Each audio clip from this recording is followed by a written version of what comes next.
ছোট্ট বন্ধুরা, আশা করি তোমরা সবাই খুব ভালো আছো। আজকে তোমাদের শোনাবো কবি মদনমোহন তর্কালঙ্কারের লেখা কবিতা আমার পণ। সকালে উঠিয়া আমি মনে মনে বলি, সারাদিন আমি যেন ভালো হয়ে চলি।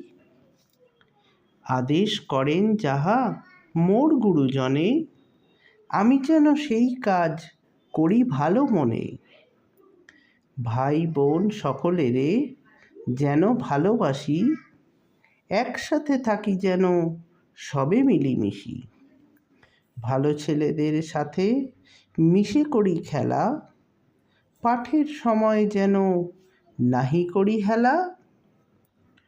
সুখী যেন নাহি হই আর কারো দুঃখে, মিছে কথা কভু যেন নাহি আসে মুখে।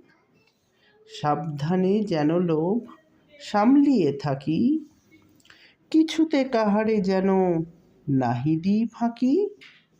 ঝগড়া না করি যেন কভু কারো সনে, সকালে উঠিয়া এই বলি মনে মনে। নমস্কার।